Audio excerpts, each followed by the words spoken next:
Hola a todos y bienvenidos al canal, un canal que ha nacido para hablar de relojes y ver cómo quedan puestos. Bueno, pues vamos a empezar con el unboxing, retiramos la garantía, el librillo de instrucciones, la caja de cartón y viene la típica lata en la que vienen los G-Shock.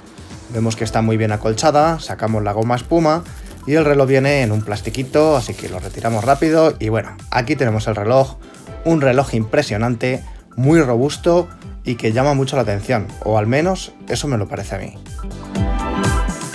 Y bueno, viene aquí la tarjetita con el código, la referencia.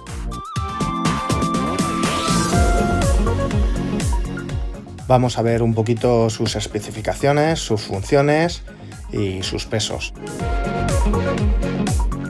El reloj tiene un diámetro de caja de 48,7 milímetros, un grosor de 14,1 milímetros y un largo de 51,2 milímetros. Bueno, pues es un reloj analógico y digital. Tiene función de hora mundial de hasta 29 zonas horarias distintas. Tiene función cronómetro con centésimas hasta 24 horas, temporizador, calendario y 5 alarmas. La carcasa de resina está reforzada con carbono, aumentando así la resistencia y durabilidad. Tiene una resistencia al agua de 200 metros con certificación ISO, cristal mineral y caja atornillada.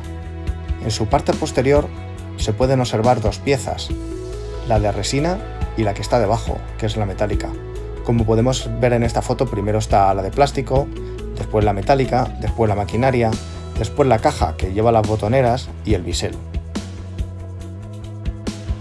El disco situado a las 9 nos indica en qué función estamos.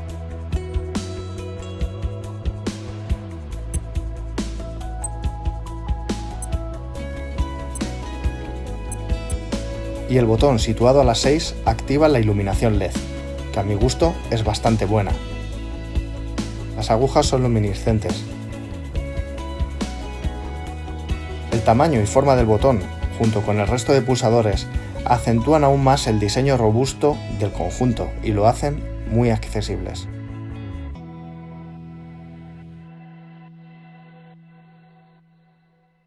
Bueno, las correas vemos que tienen el sistema fácil para quitar el pasador y el pasador pues se ve que es bastante gordo, lo cual le otorga robustez.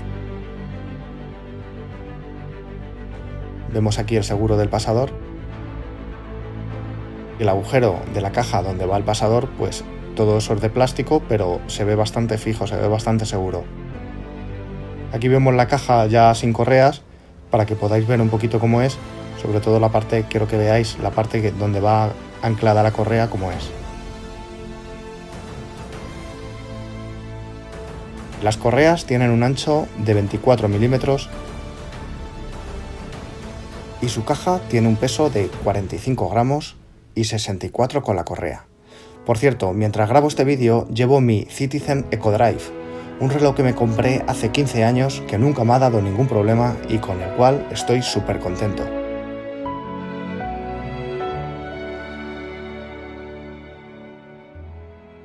Y ahora vamos a ver cómo queda el reloj en mi muñeca, que tiene un diámetro de 18 centímetros. Y bueno, como podéis ver, pues llama bastante la atención, me parece un reloj muy chulo. Y me gusta más que sea redondo que tal vez el típico Casio así un poco más cuadrado, ¿no? Como suelen ser muchos G-Shock.